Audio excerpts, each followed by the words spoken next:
لیکن موت کے بارے میں ایک مغالطہ ذہنوں میں بیٹھا ہوا ہے۔ بالعموم اس کا بارے میں ذہنوں میں یہ خیال ہے کہ موت معدوم ہو جانے کا نام، چنانچہ بعض جگہ پر تو آپ اکثر و بیشتر تراجم میں بھی دیکھیں گے کہ جیسے قرآن مجید میں سورہ بقرہ کے 3 رکوع میں جو آیت آئی کیف تکفرون باللہ وکنتم امواتا فاحیاکم ثم یمیتکم ثم یحییکم، وہاں بھی آپ دیکھیں گے کہ موت مقدم، حیات اس کے بعد، لیکن یہ کہ اس موت کے بارے میں اکثر لوگوں کا مغالطہ ہے کہ گویا کہ معدوم کے معنی میں ہم اسے لے رہے ہیں کہ تم معدوم تھے پھر تمہیں اللہ نے زندہ کیا۔ تو یہاں چونکہ اس موضوع پر کئی مرتبہ گفتگو ہو چکی ہے، لیکن میں اس جگہ توجہ دلا رہا ہوں، خلق الموت والحیات، موت بھی در حقیقت مخلوق ہے، یہ ایک مثبت حقیقت ہے جس پر کہ تخلیق کا عمل گزرا، یہ موضوع ہے عمل تخلیق کا، یہ ایک مثبت وجودی حقیقت ہے۔ موت در حقیقت معدوم ہونے کا نام نہیں ہے، اس لیے کہ عدم پر تخلیق کا اطلاق نہیں ہو سکتا۔ عدم کو پیدا کیا کیسے جائے گا؟ عدم تو در حقیقت جو ہے وہ تخلیق کے بالکل منافی ہو جائے گی، ضد ہو جائے گا۔ لہذا جیسے زندگی ایک مثبت حقیقت ہے جس پر کہ لفظ تخلیق کا اطلاق ہو رہا ہے، ایسے ہی موت بھی ایک مثبت وجودی حقیقت ہے جس پر کہ عمل تخلیق کا اطلاق۔ خلق الموت والحیات لیبلوکم ایکم احسن عملا۔ اب اس میں دیکھیے کہ جہاں تک اس موت کا تعلق ہے جو ہماری زندگی کے بعد آنے والی ہے، اس کے بارے میں تو ہمیں یقین کے ساتھ معلوم ہے کہ وہ معدوم ہونے کی بات نہیں، وہ تو ہمارے ایمان کے بنیادی آرٹیکل آف فیتھ جنہیں کہا جائے گا اس میں شامل ہے، اس لیے کہ موت معدوم ہونے کا نام نہیں ہے، بلکہ موت تو در حقیقت ایک کیفیت سے دوسری کیفیت کو منتقل ہونے کا نام ہے۔ آخری جو بھی ہمارا اس حصہ ہے زندگی کا وہ حیات اخروی، وہ تو سب سے بڑی حقیقت ہے، سب سے بڑی زندگی ہی وہ ہے، لیکن یہ درمیانی وقفہ بھی معدوم ہونے کا نام نہیں ہے، بلکہ جیسا کہ آپ کو معلوم ہے عالم برزخ میں بھی ایک نوع کی زندگی ہے، حیات برزخی ہے۔ اس حیات برزخی کے اندر بھی انسان پر کیفیات وارد ہوں گی، جیسے کہ مشہور ہمارے ہاں اصطلاح ہے عذاب قبر، تو صرف عذاب قبر کا معاملہ نہیں ہے بلکہ ثواب قبر کا معاملہ بھی ہے، اس لیے کہ صحیح احادیث میں یہ موجود ہے کہ قبر جو ہے یا جنت کے باغیچوں میں سے ایک باغیچہ اور یا دوزخ کے گڑھوں میں سے ایک گڑھا، تو معلوم ہوا کہ یہ برزخ کا دور جو ہے یہ بھی معدوم ہو جانے کا نام نہیں ہے بہرحال، اور اس کے بعد جو اصل زندگی شروع ہوگی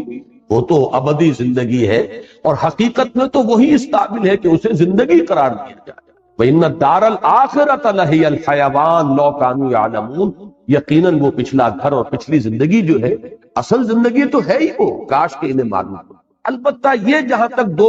حیاتیں ہیں، حیات دنیاوی، حیات اخروی، اور ان کے درمیان میں یہ حیات برزخی، یہ تو تین چیزیں وہ ہیں کہ جو قرآن مجید سے ابتدائی تعارف رکھنے والا شخص بھی جانتا اور ہر مسلمان کے وہ ایمان کے لازمی اجزاء میں شامل، لیکن ایک حیات اس سے پہلے، ایک موت اس سے پہلے آ چکی، یہ در حقیقت فلسفے اور حکمت قرآنی کا ذرا غامض پہلو،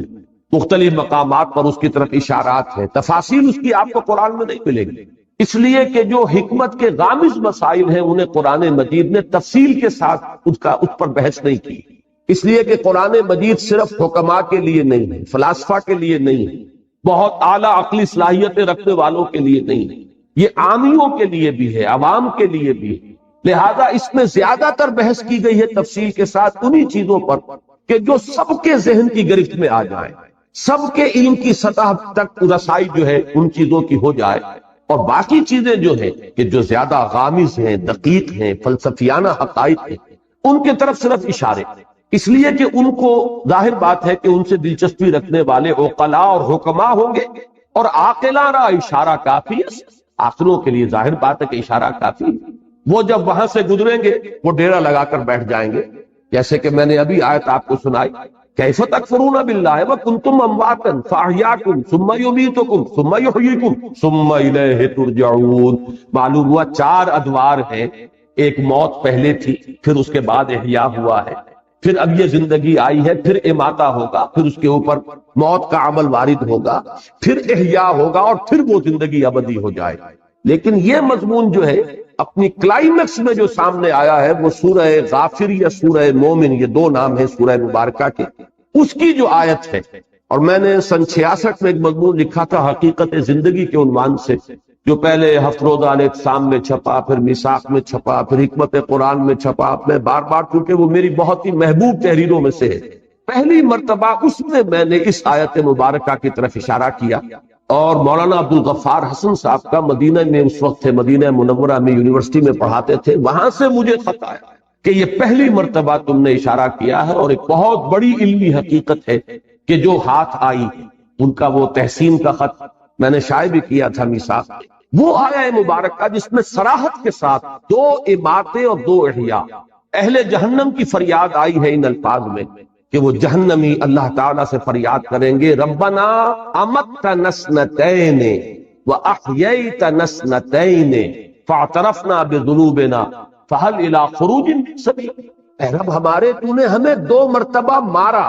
اور 2 مرتبہ جلایا۔ یہاں خاص طور پر جو نوٹ کرنے کی بات ہے وہ ہے احیاء کے معنی زندہ کرنا، اماتہ کے معنی مارنا۔ کسی شے کو مارنے کا مطلب یہ کہ پہلے وہ زندہ تھی تب اس پر اماتہ ہوگا، اور اس کے بعد پھر وہ مردہ سے اس کو زندہ کیا جائے گا۔ اور وہاں بھی آپ دیکھ رہے ہیں جیسے یہاں ہے خلق الموت والحیات، موت کو مقدم رکھا گیا ہے حیات، اسی طرح وہاں کنتم امواتا فاحیاکم ثم یمیتکم ثم یحییکم، دونوں مرتبہ موت مقدم ہے حیات پر۔ اور اسی طرح اس آیہ مبارکہ میں ربنا امتنا اثنتین واحییتنا اثنتین فاعترفنا بذنوبنا فہل الی خروج من سبیل، رب ہمارے، تو نے ہمیں 2 مرتبہ مارا اور 2 مرتبہ زندہ کیا، تو اب ہم نے اپنے گناہوں کا اعتراف کر لیا۔ یہ اس رکوع میں بھی وہ لفظ آیا ہے فاعترفوا بذنبہم، تو انہوں نے اعتراف کر لیا، وہ اعتراف کر لیں گے اپنے گناہ کا۔ وہاں بھی فرمایا گیا ہم نے اعتراف کر لیا اپنے گناہوں کا، فہل الی خروج من سبیل، اب یہاں سے نکلنے کے لیے بھی کوئی راستہ ہے، کوئی شکل ہے؟ یعنی اگر 4-5 ہم پر مراحل آ چکے ہیں تو پروردگار ایک مرحلہ اور، یعنی جب اس طریقے سے 2 مرتبہ اماتہ ہو چکا، 2 مرتبہ احیاء ہو چکا، تو پھر یہ کہ کوئی ایک اور شکل ہو جائے، کوئی اور مہلت مل جائے، گویا کہ دلیل کے طور پر فہل الی خروج من سبیل کی جو استدعا ہے اس کی دلیل کے طور پر یہ لایا گیا، تمہیں 2 مرتبہ ہمیں مارا، 2 مرتبہ چلایا، تو اب ایک مرتبہ اور ہمیں موقع عنایت ہو جائے۔ اب میں نے ابھی ایک لفظ کہا تھا، شاید آپ چونکے ہیں، کہ در حقیقت یہ 4 نہیں 5 ادوار ہے، اس لیے کہ پہلے اماتے سے پہلے ایک زندگی ہے، تبھی تو اماتہ ہوگا۔ تو حیات اولا، پھر اماتہ اولا ہوا ہے، پہلی موت ہوئی ہے، پھر احیاء اولا، یہ دوسری زندگی ہوئی، پھر اماتہ ثانیہ، دوسری مرتبہ کا زندہ موت کا وارد کیا جانا، اس کے بعد احیاء ثانی ہوگا، دوسری مرتبہ کا زندہ کیا جانا، اور اس کے بعد زندگی۔ گویا کہ 3 زندگیوں کے مابین 2 موتیں حائل ہیں۔ اب نوٹ کر لیجئے، اس بات ثابت یہ ہوا 3 زندگیوں کے مابین وقفے ہیں 2 موتوں کے، پہلی زندگی پھر موت، پھر زندگی پھر موت، پھر زندگی۔ اب اس کو نوٹ کیجئے، میں نے پہلے بھی عرض کیا ہے لیکن بعض حضرات آج یہاں نئے ہیں۔ پہلی ہماری تخلیق ہوئی عالم ارواح، اس کے لیے لفظ تخلیق بھی مناسب نہیں ہے، ایجاد یا ابداع، اس لیے کہ حجت اللہ البالغہ جو بڑی مشہور معروف اور بڑی بارکت الآراء تصنیف ہے امام الہند شاہ ولی اللہ دہلوی رحمۃ اللہ علیہ کی، اس کا ابتدائی حصہ جو ہے وہ ان کے فلسفے پر مشتمل ہے، اور پہلا باب جو ہے اس میں افعال الہی، اللہ تعالیٰ کے 3 بنیادی افعال پر بحث کی گئی۔ اللہ کے 3 کام بنیادی ہیں۔ پہلا کیا ہے؟ ابداع، یعنی عدم محض سے وجود بخشنا، یہ ابداع۔ دوسرا ہے خلق، خلق یہ ہے کہ کسی شے سے کوئی شے بنا دے، یہ خلق ہے۔ اور تیسرے تدبیر، یدبر الامر من السماء الى الارض، اللہ تعالیٰ کے تمام افعال جو ہے وہ ان 3 کیٹیگریز کے اندر فال کریں گے۔ 3 بڑی بڑی کیٹیگریز ہیں کہ اللہ کے تمام افعال وہ ان کے منقسم ہو جائیں گے۔ ابداع، عدم محض سے وجود بخشنا،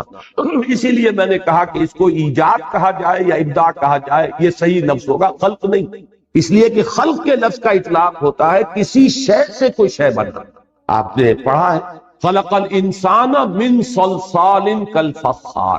پیدا کیا انسان کو، بنایا انسان کو مٹی سے، کھنکتی ہوئی مٹی، سوکھی ہوئی، سوکھا گارا جو سوکھ کر کھنکنے لگا۔ وَخَلَقَ الْجَانَّ مِن مَّارِجٍ مِّن نَّارٍ، اور جنات کو پیدا فرمایا اس نے آگ کی لپٹ سے۔ وَخَلَقْنَا مِنَ الْمَاءِ كُلَّ شَيْءٍ حَيٍّ، ہم نے پانی سے بنائی ہے ہر شے جو زندہ ہے۔ معلوم ہوا خلق کے ساتھ جو ہے کوئی شے موجود ہوگی کہ کس شے سے بنائی گئی۔ البتہ پہلا مرحلہ جو ہے ایجاد و ابداع وہ ہے کہ جس میں اس سے پہلے کوئی شے نہیں تھی، عدم بحث سے، انگریزی میں جسے کہتے ہیں کریشن ایکس نہیلو، عدم محض سے کریٹ کرنا، یہ ہے ایجاد و ابداع۔ پھر ایک شے سے دوسری شے، دوسری سے تیسری، پھر امتزاج ان کو جوڑ کر بنانا، ایک کی شکل بدل دینا، یہ ہے خلق۔ اور انہی کے مابین پھر اللہ تعالیٰ کے احکام، اس کے اوامر، یہ جو ہے ان کی تنفیذ ہوتی ہے، یہ ہے تدبیر۔ تو یہ تین بنیادی افعال ہیں۔ میں نے اس کا ذکر اس لیے کیا کہ پہلی زندگی جو ہے اس کے لیے لفظ خلق موضوع نہیں ہے، وہ ہماری تخلیق اول جو ہے، وہ جو تخلیق اول ہے ہماری، وہ عالم ارواح میں، اور اس کے لیے ایجاد و ابداع کا لفظ مناسب۔ اس کے بعد پہلی زندگی تھی جس میں کہ وہ ہم نے عہد کیا تھا الست بربکم قالوا بلا، ظاہر بات ہے زندگی تھی، نہ صرف زندگی تھی، پورا شعور ذات موجود تھا، ہم نے معاہدہ کیا اللہ کے ساتھ۔ تو جب تک کہ سیلف کانشسنس نہ ہو، شعور ذات نہ ہو،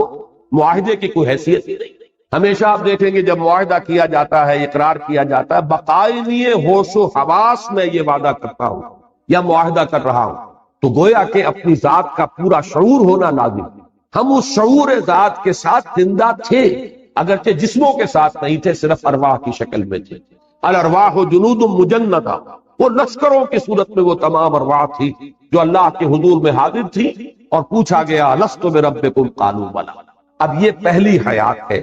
اس پر پہلا اماتہ طاری ہوا،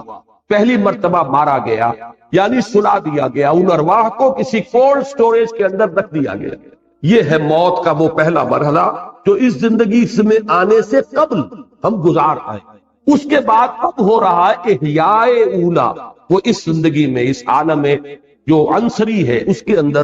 جب وہ رحم مادر میں ایک جسم تیار ہوا ہے تو وہ روح کو لا کر اس کولڈ سٹوریج سے، وہ جو روح معین ہے اس شخص کی، اس کو لا کر شامل کیا گیا، اور یہ گویا کہ احیاء اولا ہوا۔ اس کے بعد یہ زندگی دوسری آ گئی۔ در حقیقت یہ جسے ہم پہلی زندگی کہتے ہیں، یہ زندگی دوسری کہ جو ہم اس عالم مادی میں بسر کر رہے ہیں، اس میں ہمارا جسم بھی ہے اور ہماری وہ روح بھی ہے، جبکہ پہلی زندگی میں صرف ارواح۔ اس کے بعد دوسرا اماتہ ہوگا، اور پھر عالم برزخ شروع ہوگا، پھر دوسرا احیاء ہوگا، اور پھر ہماری آخری زندگی ہوگی، اخروی زندگی، اور وہ پھر ہمیشہ کے لیے ہے، ابدی۔ یہ ہے در حقیقت حیات انسانی کے مختلف انواع۔ اب اس میں ذرا ایک بات میں اور ہمت اور جرات کر کے عرض کر رہا ہوں،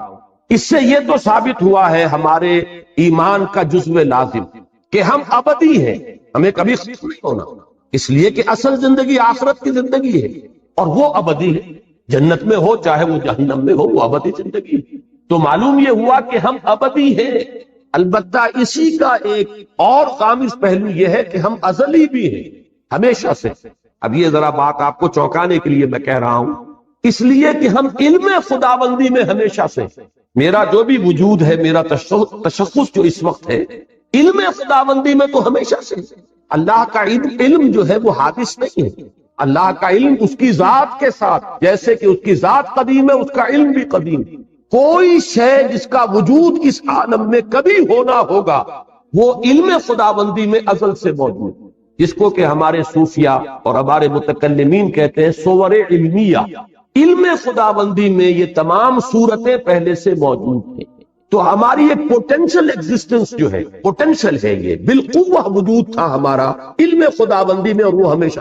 اس کے بعد ہمارا پہلا وجود عالم ارواح میں ہوا، وہ ہمارا وجود خارجی ہے، اور اس کے بعد پھر ہمارا یہ وجود ہے جو مادی زندگی کے ساتھ ہو رہا ہے، مادی جسد کے ساتھ ہو رہا ہے۔ پھر ہمارا ایک اور وجود ہوگا، اور وہ ابدی ہے۔ اب یہ ہے وہ چیزیں جن کے بارے میں میں نے عرض کیا کہ یہ وہ حقائق ہیں کہ جن میں سے حیات دنیاوی تو ہمارے سامنے کی شے ہے، ہمارے تجربے کی شے ہے، حیات اخروی وہ ہے جس کا جاننا لازم ہے اگر اس زندگی کو درست بسر کرنا ہے۔ لہذا ان پر تو تفصیل سے گفتگو ہوئی، پوری بحث ہے، پوری شرح و بسط کے ساتھ ہے، لیکن یہ ابتدائی مراحل جو ہیں یہ خالص علمی باتیں ہیں، یہ ایک حکمت کے وہ غامض مضامین ہیں کہ جن کو قرآن مجید نے بہت ہی اشارے صرف کر دیے ہیں، اس کے علاوہ یہ کہ ان پر تفصیلی بحث نہیں کی ہے، اور خود اس کا جو سبب ہے وہ میں بیان کر چکا ہوں، اس لیے کہ یہ حکمت و فلسفہ کے جو غامض مضامین ہیں ان کا تعلق ہے حکمات سے، اور عاقلاں را اشارہ کافی سے۔ اب جو میں نے یہ اس قدر طویل جو زندگی ہے انسان کی، اس کے لیے میں نے وہ لفظ ازلی بھی استعمال کر دیا کہ پوٹینشل ایگزسٹنس ہماری جو ہے وہ تو جب اللہ تعالیٰ کے علم میں ہم ہمیشہ سے موجود تھے۔ ایک تو یہ کہ علامہ اقبال کی جو نظم ہے زندگی کے عنوان سے بانگ ترام، اس میں دو شعر آج کے ہمارے اس درس کے اعتبار سے انتہائی اہم ہیں، بلکہ اسی آیت کے اعتبار سے اہم ہے۔ پہلا شعر،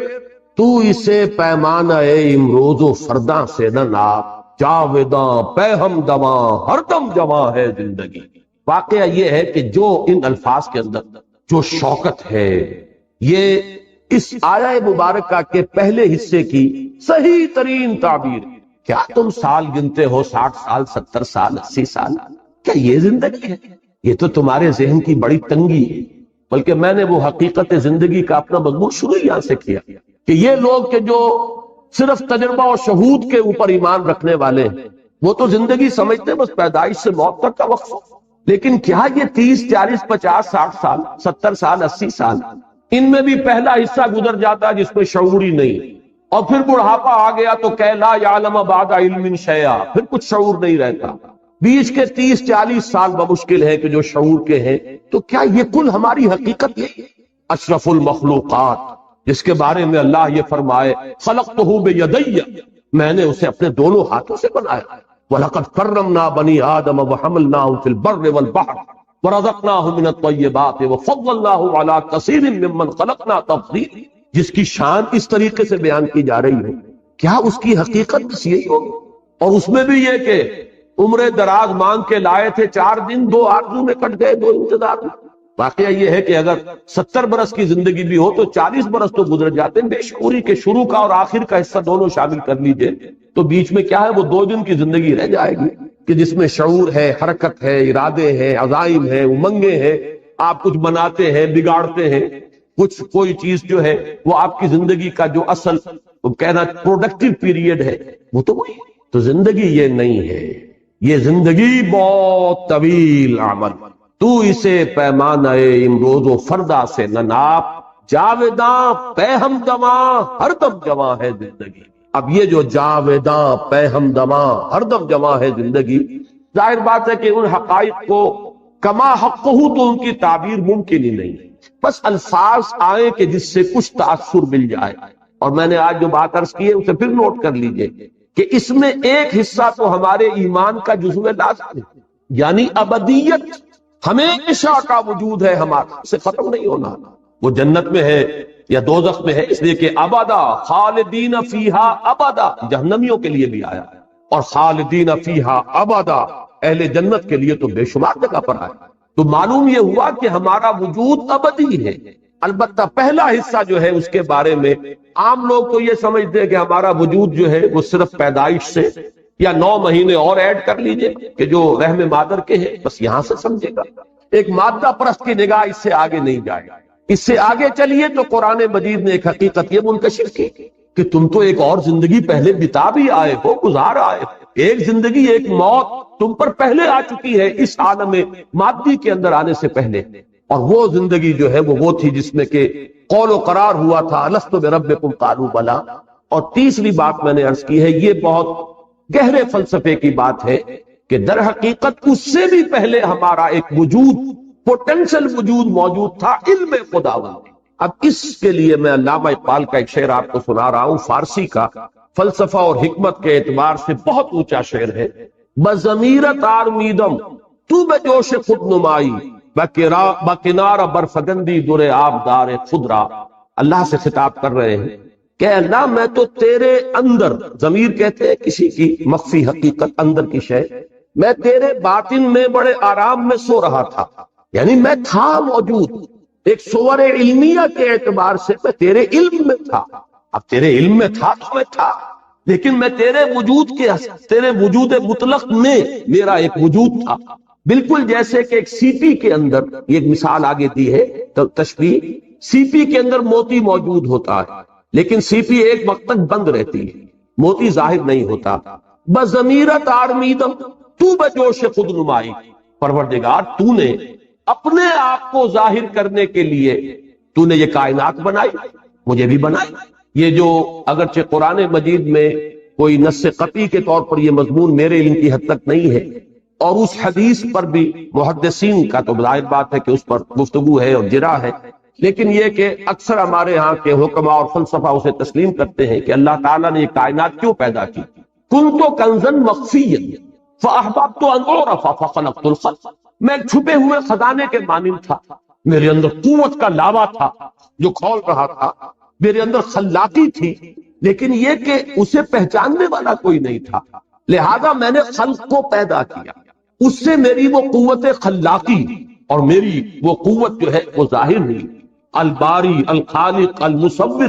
یہ جو اس کی صلاحیتیں تھی، یہ جو پوٹینشیلٹیز تھی، یہ چھپی ہوئی تھی، مخفی تھی، تخلیق سے وہ ظاہر ہوئی۔ اور پھر اس تخلیق کے بعد ایک ایسی مخلوق پیدا کی گئی جس میں یہ شعور تھا کہ وہ اس کا پورا احساس اور ادراک کر سکے اور معرفت حاصل کر سکے۔ تو معلوم یہ ہوا کہ اللہ تعالیٰ نے اپنے آپ کو ظاہر کرنے کے لیے اور اپنے آپ کو پہچانوانے کے لیے کائنات تخلیق کی، اپنے آپ کو ظاہر کرنے کے لیے کائنات تخلیق فرمائی، اور اپنے آپ کو پہچانوانے کے لیے انسان کو پیدا کہ یہ معرفت کی اس کے اندر صلاحیت تھی کہ اللہ کو پہچان۔ تو بضمیرت آرمیدم تو بجوش خود نمائی، اپنے آپ کو ظاہر کرنے کے جوش میں تو نے اس کائنات کو بنایا اور مجھے بھی پیدا کیا۔ اور اپنے بارے میں کہہ رہے ہیں بکنارہ برفگندی در آبدار خضرا، جیسے سی پی کے اندر وہ موتی موجود تھا، لیکن پتہ نہیں کسی کو نظر نہیں آ رہا، کون اس کی خوبصورتی کو دیکھے، کون اس کے حسن کا جو ہے اس کو اپریشیٹ کرے۔ تو اس نے اپنا منہ کھولا اور موتی کو باہر پھینکا تاکہ اس موتی کا حسن ظاہر ہو۔ تو نے بھی مجھے اپنے اندر سے نکال کر باہر ڈالا ہے۔ بضمیرت آرمیدم تو بجوش خود نمائی، بکنارہ برفگندی در آبدار خضرا، میں تو تیرے اندر کا ایک موتی ہوں۔ یہ تیرے اندر کا موتی ہے جس کو میں کہہ رہا ہوں۔ متکلمین نے اس کے لیے اصطلاح وضع کی ہے صور علمیہ، کائنات میں جو شے بھی خارج میں پیدا ہوئی ہے پہلے وہ اللہ تعالیٰ کے علم میں موجود تھی، اور وہ اللہ کے علم میں اس کا وجود جو ہے وہ اس کا پوٹینشل ایگزسٹنس ہے۔ اس اعتبار سے میں نے آج عرض کیا ہے بات کو، اس لیے کہ اب پتہ نہیں کتنے زندگی کا کتنا حصہ بقایا ہے۔ میں اس حصے کے درس کے دوران چاہتا ہوں کہ وہ چیزیں کہ جن پر میں نے تاحال جان بوجھ کر گفتگو نہیں کی ہے، میں چاہتا ہوں کہ اب ان کے بارے میں جس چیز کے بارے میں میری ایک رائے بنی ہے اور جو بھی میں نے مختلف جو گوشے ہیں ان سے حاصل کیا ہے وہ میں آپ کے سامنے رکھوں۔ اگرچہ مجھے اندیشہ ہے کہ چونکہ جس قسم کا یہ اجتماع ہوتا ہے اس میں بالکل نئے لوگ بھی ہوتے ہیں، ہمارے نوجوان طلبہ بھی ہوتے ہیں، اور اس قسم کے مضامین جو ہے ان کے اندر خطرہ ہوتا ہے کہ کچھ لوگ جو ہیں جن کی فہم کی سطح سے وہ بہت بالا تر ہوں، ان کے لیے وہ فتنہ نہ بن جائے۔ لیکن یہ کہ اب اور میرے پاس میں نہیں کہہ سکتا کہ کوئی موقع ہوگا کہ نہیں ہوگا کہ میں ان حقائق پر بھی گفتگو کر سکوں، اس لیے میں نے آج اس قدر تفصیل سے بات کی۔ اب یہ جو میں نے عرض کیا ہے کہ 3 زندگیاں اور 2 موتیں، درمیان میں ہے یہ حیات دنیاوی، نوٹ کیجئے 5 میں نے مراحل بیان کیے، پہلی زندگی، پھر پہلی موت، دوسری زندگی، دوسری موت، پھر تیسری زندگی جو ابدی ہے۔ یہ جو درمیان کی زندگی اس کا مقصد کیا ہے؟ یہ وقفے کیوں ڈالے گئے؟ یہ ہے اصل سوال۔ پہلے کوسچن پوز کیجئے کہ ایک مسلسل عمل ہے یہ زندگی، تو اسے پیمانہ امروز و فردا سے ناب جاویداں پہم دواں ہر دم جواں ہے زندگی، یہ ایک مسلسل عمل ہے، تو وقفے کیوں ڈالے گئے؟ وقفے کا لفظ میں خاص طور پر استعمال کر رہا ہوں، وہ شعر میں آپ کو سن چکا ہوں۔ موت ایک زندگی کا وقفہ، یعنی آگے بڑھیں گے دم لے کے، یہ موت معدوم ہونے کا نام تو ہے ہی نہیں، یہ بھی زندگی کی ایک ایسی کیفیت ہے جس میں ہم شعور سے محروم ہو جاتے ہیں۔ شعور کے ساتھ تھے پہلی زندگی میں جب عہد کیا الست بربکم قالوا بلی، پھر وہ ارواح موجود تھیں، معدوم نہیں ہو گئی معاذ اللہ، لیکن شعور نہیں تھا، سلا دی گئی، کولڈ سٹوریج کے اندر سلا دی گئی۔ پھر ہم شعور کے ساتھ اس زندگی میں آئے، پھر موت آئے گی، اور یہ موت جو ہے یہ تو کامل بے شعوری کی نہیں ہے، اس میں تو شعور رہے گا، اس لیے کہ وہ جنت کا باغیچہ ہے یا دوزخ کا گڑھا ہے، وہ شعور ہے۔ اگرچہ وہ شعور جو ہے وہ آج ہم نہیں سمجھ سکتے ہمارے اس وقت کے شعور سے اس میں کیا فرق ہوگا، نیم شعوری کی کیفیت تو بہرحال ہے، اور اس کے بعد جو ہے وہ ہماری زندگی باشعور جو ہے وہ ابدی زندگی ہے۔ تو ان 5 جو میں درمیانی جو ہے حیات دنیاوی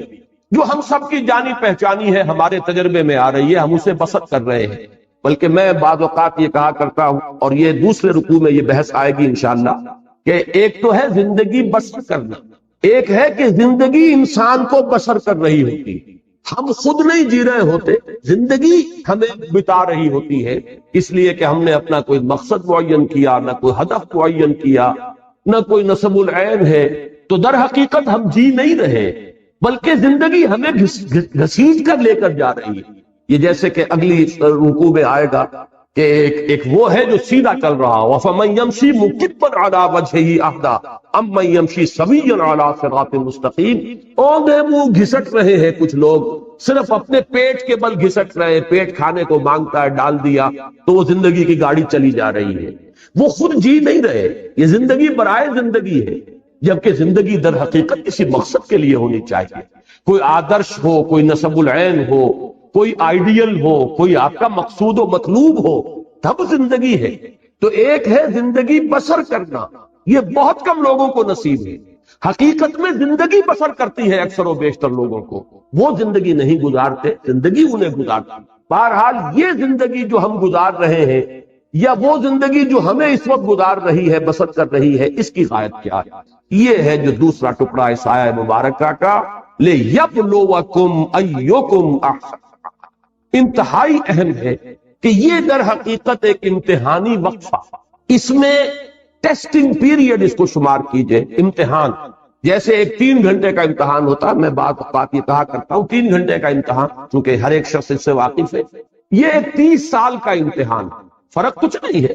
یہ تو کوانٹیٹیٹو معاملہ ہے، کوالٹیٹیو کوئی فرق نہیں ہے۔ 3 گھنٹے کا امتحان، 30 سال کا امتحان۔ 30 سال میں اس لیے کہہ رہا ہوں کہ چاہے عمر کتنی بھی ہو، میں عرض کر چکا ہوں کہ پروڈکٹیو پیریڈ جو ہے انسان کی زندگی کا، جس میں وہ کچھ بناتا یا بگاڑتا ہے، وہ در حقیقت وہ 30 سال کے لگ بھگ بنتے ہیں، 30 نہیں 40 سال ہو جائیں گے، اللہ خیر سے۔ تو یہ اس کا امتحان، یہ بہت اہم بات ہے قرآن مجید کے فکر اور فلسفے کو سمجھنے کے لیے۔ پوری زندگی انسان کی اس امتحان ہی سے عبارت ہے۔ میں نے ایک مضمون لکھا تھا حج کی حقیقت پر، اور حضرت ابراہیم علیہ السلام کی شخصیت کے حوالے سے میں نے امتحانی مراحل گنوائے۔ پہلا امتحان انسان کا اس کے شعور کا ہوتا ہے کہ آیا وہ اپنے پروردگار کو پہچانتا ہے یا نہیں، اسی عالم محسوسات میں گم ہو کر رہ جاتا ہے، یا یہ کہ اس سے اوپر ابھرتا ہے، اور وہ کھول آنکھ زمین دیکھ، فلک دیکھ، فضا دیکھ، مشرق سے ابھرتے ہوئے سورج کو ذرا دیکھ، ان آیات الہیہ کے ذریعے سے اگر وہ معرفت حاصل کرتا ہے اللہ کی، تو پہلے امتحان میں پاس ہو گئے۔ اور اگر وہ اسی میں گم ہو کر رہ گیا، صرف حیوانوں کا سا دیکھنا دیکھتا رہا اور حیوانوں کا سا سننا سنتا رہا، تو گویا کہ وہ ناکام ہوا، وہ تو ضل ضلالا بعیدا، جس نے خدا کو پہچانا ہی نہیں، وہ تو پہلے ہی امتحان میں فیل۔ اب جس نے پہچان لیا، اب اس کے بعد استقامت کا امتحان آئے گا، ان الذین قالوا ربنا اللہ ثم استقاموا۔ اب عمل کا امتحان شروع ہوگا، اللہ کا حکم ہے اس کو مانو، اللہ نے روکا ہے رکو، پھر اللہ تو اب تمہارے لیے ایک سے ایک چیلنج نیا لائے گا۔ پرائمری کا امتحان پاس کر لو گے تو مڈل ہے، پھر میٹرک ہے، پھر آگے چلے گا۔ حضرت ابراہیم علیہ السلام کا پہلا امتحان، باپ نے گھر سے نکالا، وَاہْجُرْنِی مَلِیًّا قَالَ سَلَامٌ عَلَیْکَ، وہ اللہ تعالیٰ کی توحید پر قائم ہے۔ پہلا امتحان جو ہے عمل کا پاس کیا ہے کہ وہ باپ نے گھر سے نکال دیا۔ اس کے بعد اس سے بڑا امتحان، اب وہ نمرود کے دربار میں پیش ہو رہی ہے، لیکن ان کا صبر، ثبات، استقامت، ان کا عزم، ان کا حوصلہ قائم ہے، اور آنکھوں میں آنکھیں ڈال کر بات کی ہے، جو مجادلہ سورہ بقرہ میں آیا ہے کہ تم اگر خدائی کے مدعی ہو تو اللہ تعالیٰ سورج کو مشرق سے نکالتا، مغرب سے نکال کے دکھاؤ، فَبُہِتَ الَّذِی کَفَرَ۔ تیسرا امتحان، ڈال دو اس کو آگ میں، اس کو جلا دو، بہت بڑا الاؤ بنا دیا گیا اور کھڑا کر دیا گیا، اب بھی آخری موقع ہے، باز آ جاؤ، رجوع کرنا۔ یہ امتحان، کامیاب ہوئے، بے خطر کود پڑا آتش نمرود میں عشق، عقل ہے محو تماشائے نبے بام۔ چوتھا امتحان، انی مہاجر الی ربی سیہدین، گھر بار وطن کو چھوڑ کر بالکل سمجھیے ان ولڈرنس نکل گئے ہیں، اس لیے کہ اس وقت کی دنیا کا تصور کیجئے، آج سے 4 ساڑھے 4 ہزار سال قبل کی دنیا، کہاں معلوم تھا کہ کہاں جا رہے ہیں، کیا حالات ہوں گے، کہاں پر ہمیں کوئی ہوٹل بنے ہوئے ملیں گے یا سرائیں ملیں گی، لیکن نکل گئے۔ پھر پوری زندگی مہاجرت میں ہے، آج یہاں ہے کل وہاں ہے۔ اور آخری امتحان جس پر کہ میں نے الفاظ لکھے ہیں کہ اس سے بڑی کامیابی اور کوئی نہیں ہو سکتی کہ ممتحن پکار اٹھے کہ بھائی امتحان واقعتاً بڑا کڑا تھا۔ وہ جو فرمایا گیا ہے کہ اب اپنے بیٹے کو 100 برس کا بوڑھا جس نے دعائیں مانگ مانگ کر بیٹا لیا تھا، اور اب وہ بیٹا 13 برس کا ہوا ہے، فلما بلغ معه السعی، جبکہ وہ بھاگ دوڑ کے قابل ہوا ہے، جبکہ بازو بن گیا ہے بوڑھے باپ کا۔ اور اچھے الفاظ وہاں پر میرے قلم سے اس وقت نکل گئے کہ وہ بوڑھا باپ دیکھ دیکھ کر جی رہا ہوگا، بیٹے کو جوان ہوتا دیکھ رہا ہے، میرے مشن کا علم بردار، میرے کام کو آگے لے کر چلنے والا، میرے دست و بازو بننے والا اللہ نے مجھے عطا فرمایا ہے، ولی عطا فرمایا ہے، ساتھی عطا فرمایا ہے۔ آخری امتحان جو ہے، ممتحن کے ترکش امتحان میں ایک تیر باقی تھا، اور وہ سب سے زیادہ کاری تیر، جب اس میں کامیاب ہوئے ہیں، فلما اسلما وتلہ للجبین ونادیناہ ان یا ابراہیم قد صدقت الرؤیا انا کذالک نجزی المحسنین، اور اس میں فرمایا ان ھذا لہو البلاء المبین۔ کوئی شک نہیں کہ یہ بہت بڑا امتحان تھا، ابراہیم تم نے سب پاس کر دیا۔ یہ حضرت ابراہیم کی شخصیت اس اعتبار سے کہ پوری زندگی مسلسل امتحان کی زندگی۔ یہی وجہ ہے کہ سورہ بقرہ میں ایک آیت میں اس کو سمو لیا، وَإِذِ ابْتَلَىٰ إِبْرَاهِيمَ رَبُّهُ بِكَلِمَاتٍ فَأَتَمَّهُنَّ قَالَ إِنِّي جَاعِلُكَ لِلنَّاسِ إِمَامًا۔ یاد کرو جب کہ اللہ نے امتحان لیا، ابتلا کیا، آزمایا ابراہیم کو بڑے بڑے امتحانات میں، کلمات، اس لیے کہ یہ تفخیم کے لیے ہے، تنکیر نکرہ کا لفظ، بڑے بڑے امتحانات میں سے گزارا، اور جب وہ تمام میں پورا اترا تب کہا انی جاعلک للناس اماما، اب میں تمہیں پوری نوع انسانی کا امام بنا رہا۔ اس مقام پر فائز ہونے کے لیے وہ تمام ٹیسٹ جو ہیں وہ پاس کرنے پڑے حضرت ابراہیم کو علیہ السلام۔ تو در حقیقت پوری زندگی امتحان، یہی امتحان ہے کہ جو اب آپ پر دنیا کی جو کیفیات عدلتی بدلتی رہتی ہیں، کبھی فراخی ہے، کبھی تنگی ہے، کبھی صحت ہے، کبھی بیماری ہے، کبھی مفلسی ہے، کبھی تمنگری ہے، کبھی حالت خوف ہے، کبھی حالت امن ہے، کبھی اللہ نے چھپر پھاڑ کر کچھ دے دیا ہے، اور کبھی اچانک جو کچھ تھا چھین لیا۔ یہ سب کیا ہے؟ امتحان۔ چنانچہ سورۃ الفجر کے اندر جو مضمون آیا ہے کہ فَأَمَّا الْإِنسَانُ إِذَا مَا ابْتَلَاهُ رَبُّهُ فَأَكْرَمَهُ وَنَعَمَهُ فَيَقُولُ رَبِّي أَكْرَمَنِ وَأَمَّا إِذَا مَا ابْتَلَاهُ فَقَدَرَ عَلَيْهِ رِزْقَهُ فَيَقُولُ رَبِّي أَهَانَنِ كَلَّا۔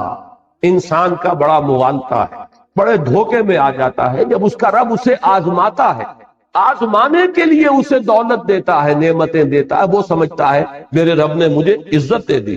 عزت نہیں ہے، امتحان ہے خدا کے بندے۔ اسی طریقے سے جب وہ امتحان لیتا ہے دوسری شکل میں، وَإِذَا مَبْتَلَاهُ فَقَدَرَ عَلَيْهِ رِزْقَهُ، اس پر اس کے رزق کو تنگ کر دیتا ہے، ناپ تول کر دینے لگتا ہے حساب کتاب سے، تو کہتا ہے ربی اہانن، میرے رب نے تو مجھے ذلیل کر دیا۔ نہیں، یہ ذلت نہیں، وہ عزت نہیں، یہ ذلت نہیں۔ عزت اور ذلت کا فیصلہ تو قیامت کے دن ہوگا، ذالک یوم التغابن، جس کو اس دن جس کا اعزاز ہو گیا وہ ہے عزت والا، اور جو اس روز ذلیل ہو گیا اور عذاب مہین کے اندر مبتلا کر دیا گیا وہ ذلیل ہو گیا۔ باقی اس دنیا کی زندگی میں یہ کیفیت بھی امتحان کی ہے، وہ کیفیت بھی امتحان کی۔ تو اس پورے کے اوپر، زندگی کے اوپر اس کو پھیلائیے کہ در حقیقت یہ حیات دنیاوی جس کو ہم اپنی غلط فہمی میں زندگی کہہ بیٹھتے ہیں، یہ زندگی نہیں ہے، یہ 3 زندگیوں میں سے ایک زندگی ہے، بلکہ 5 زندگیوں میں سے ایک زندگی، اس لیے کہ موت بھی ایک طرح کی زندگی ہے، بے شعوری کی زندگی ہے در حقیقت موت، معدوم ہونے کا نام تو ہے ہی نہیں۔ تو 5 وقفے ہیں جن میں یہ درمیانی وقفہ ہے جو ہم یہاں بسر کر رہے ہیں، اور اس کی حیثیت ایک امتحانی وقفے کی ہے۔ تو میں نے جو دوسرا شعر کہا تھا علامہ اقبال کی اس نظم میں، وہ اس نظم کا آخری شعر، قلزم ہستی سے تو ابھرا ہے مانند حباب، اس زیاں خانے میں تیرا امتحان ہے زندگی۔ یہ امتحان کا ایک پیریڈ ہے۔ اور بڑا پیارا ایک شعر کہا ہے، تو عرصۂ محشر میں ہے پیش کر غافل عمل کوئی اگر دفتر میں ہے، کہ تم سمجھتے ہو کہ وہ حشر جو پھر بعد میں ہو، وہ تو در حقیقت حشر کا ظہور ہے، اصل میں عرصہ محشر میں ہم اس وقت، عرصہ ہے یہ، عرصہ نہیں ہے، لفظ عرصہ کہتے ہیں میدان